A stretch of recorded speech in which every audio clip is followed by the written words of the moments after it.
और चलिए रुक करते हैं अगली खबर की ओर। फोन टैपिंग पर लोकेश शर्मा का बड़ा दावा। फोन टैपिंग मामले पर लोकेश शर्मा ने सफाई दी है। जो रिकॉर्डिंग सबके सामने आई वो खुद अशोक गहलोत ने दी थी।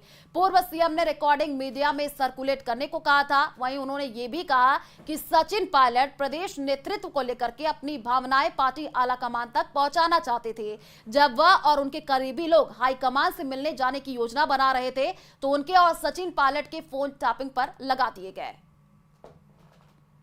मुझे ये पेन ड्राइव और एक ये टाइप पेपर दिया। इस पेन ड्राइव में वो तीनों ऑडियो क्लिप्स थी जिसको मैंने आप सभी के माध्यम से जनता तक पहुंचाया। तो ये ऑडियो क्लिप्स मुझे सोशल मीडिया के माध्यम से नहीं मिली। मुख्यमंत्री अशोक गहलोत ने इस पेन ड्राइव के जरिए मुझे ये सारी ऑडियो क्लिप्स दी और ये कहा कि मीडिया को आप सर्कुलेट कर दीजिए, और मैंने वो काम किया।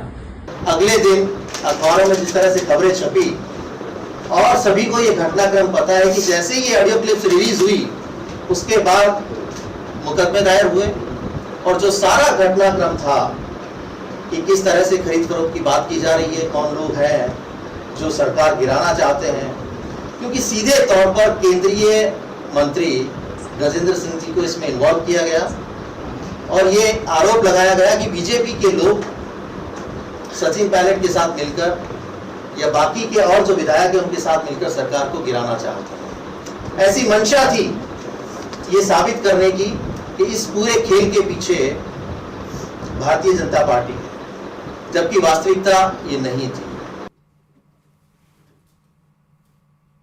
और चलिए रुक करते हैं अगली खबर की ओर। लोकेश शर्मा प्रकरण पर बोलते हुए केंद्रीय जल शक्ति मंत्री गजेंद्र सिंह शेखावत ने कहा कि हालांकि मामला न्यायालय के अधीन है इसलिए इस पर कुछ बोलना तर्कसंगत नहीं है, लेकिन जो हकीकत है वह स्वयं उजागर हो रही है। उन्होंने कहा कि जो छीटाकाशी का प्रयास किया गया था वह दाग पहले भी नहीं रुके थे और अब भी नहीं टिक रहे हैं। हकीकत सामने आ ही जाएगी। उन्होंने कहा 2020 जो घटनाक्रम हुआ उसमें कोई हस्तक्षेप पहले भी नहीं था, अब भी नहीं है, पब्लिक सब जानती है।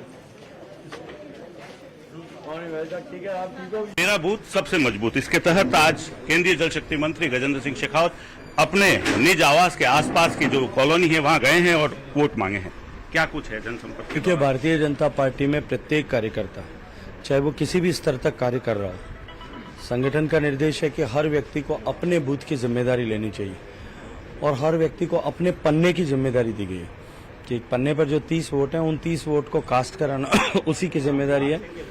माननीय गृह मंत्री जी ने भी अपने लोकसभा क्षेत्र में लिए, नड्डा जी ने भी लिए, राष्ट्रीय अध्यक्ष जी ने भी, और नीचे के बूथ के कार्यकर्ता तक हर एक के पास अपने पन्ने का दायित्व है।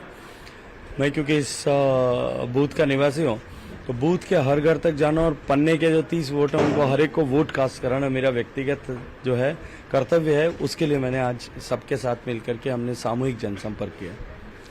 हमने तो शुरू से ही कहा था कि भारतीय जनता पार्टी का प्रत्यक्ष अप्रत्यक्ष जो कुछ 2020 में घटनाक्रम हुआ उसमें कहीं कोई संबंध नहीं था, लेकिन अपनी राजनीतिक महत्वाकांक्षाओं की पूर्ति के लिए भारतीय जनता पार्टी पर, पार्टी के नेतृत्व पर, मुझ पर अनेक तरह के लांछन लगाए गए। तब भी कहा था और अभी भी कहता हूं, क्योंकि बाद न्यायालय को निर्णय करने दीजिए, दूध का दूध और पानी का पानी। लेकिन जिस तरीके का बयान आया उससे लगता है कहीं ना कहीं आज जब वो खुद ही बोल चुके हैं तो आप पर जो आरोप प्रत्यारोप लगे थे, जिस तरीके से छीटाकशी हुई थी, उससे कहीं ना कहीं वो दाग जो आज गलत साबित हो रहा है। नहीं, वो दाग ठहरे भी नहीं थे। जबरदस्ती कोई दाग चिपकाने की कोशिश करे, ये तो पब्लिक है, सब जानती है। देखिए ये पब्लिक है, ये सब जानते हैं। मेरा बूथ सबसे मजबूत के तहत केंद्रीय जल शक्ति मंत्री ने अपने बूथ को भी मजबूत किया है। जोधपुर से कैमरा पर्सन समीर खान के साथ रंजन दवे, न्यूज 18 राजस्थान। और चलिए रुक करते हैं अगली खबर की ओर। वाराणसी में गृह मंत्री अमित शाह ने काल भैरव की पूजा की है। गृह मंत्री के 2 दिन के वाराणसी दौरे का आज दूसरा दिन है। गृह मंत्री शाह ने काशी के कोतवाल का दर्शन पूजन करके आशीर्वाद लिया है। तस्वीर हम आपको टीवी स्क्रीन पर दिखा रहे हैं। तो काल भैरव के दर्शन यहां पर किए गए, गृह मंत्री अमित शाह ने किए हैं और यहां पर आरती करते हुए की भी तस्वीर भी हम आपको टीवी स्क्रीन पर दिखा रहे हैं। यूपी के वाराणसी से ये जानकारी, अमित शाह ने काल भैरव के दर्शन किए हैं।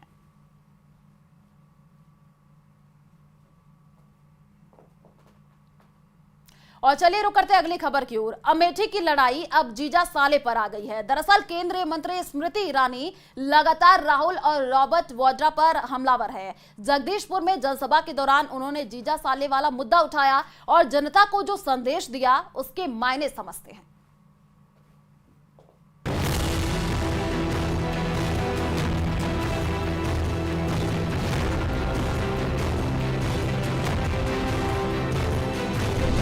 अमेठी की लड़ाई जीजा साले पर आई।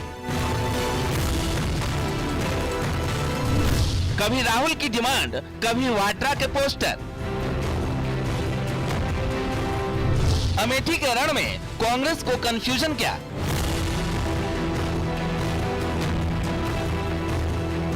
अमेठी में लोकसभा चुनाव में 5वें चरण में मतदान होगा।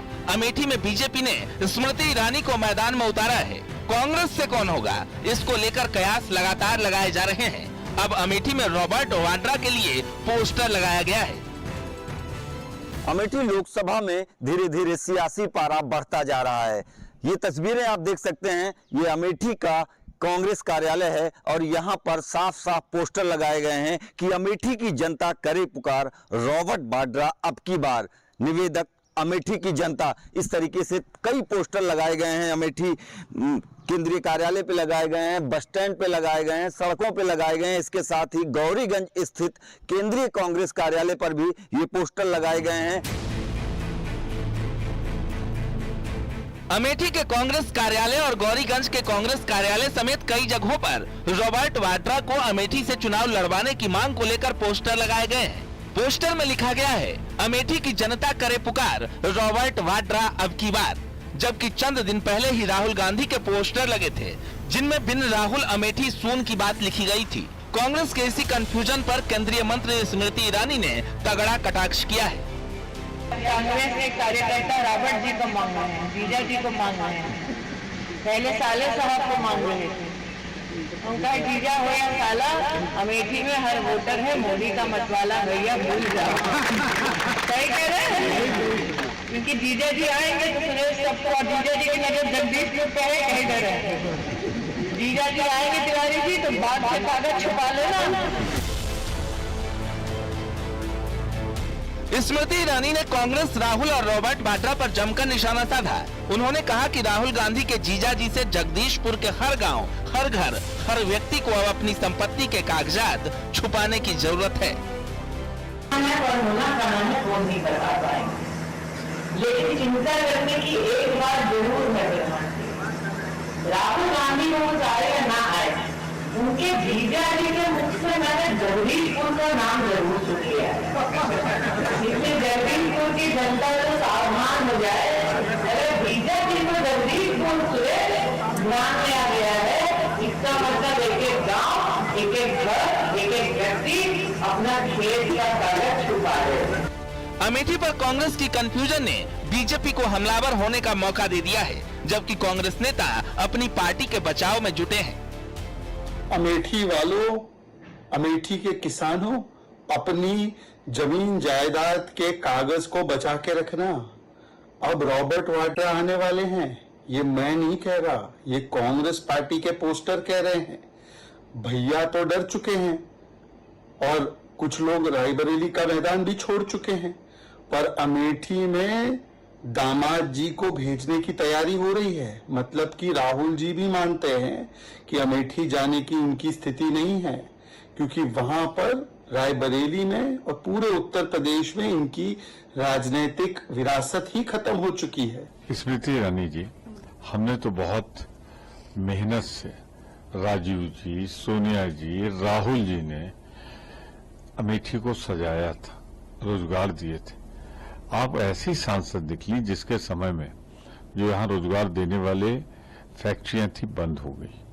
यहाँ जो लोग रोजगार दे सकते थे, जो आने वाली थी, चाहे वो पेपर मिल हो, चाहे IIIT हो, ऐसे 7 संस्थान चले गए। तो पहले उनके बारे में जवाब दीजिए, उनके कागजात दिखाइए, उसको मत छिपाइए। नहीं, बिल्कुल, राहुल जी हों या प्रियंका जी हों, गांधी फैमिली के कोई भी सदस्य हों, मैं तो यही कहूंगा कि ये मेरी व्यक्तिगत राय है कि उनकी पारिवारिक सीट रही है और जनता ने हमेशा उनको आगे बढ़ाने का और हमेशा चुनाव जिताने का काम किया है। नेतृत्व होना चाहिए।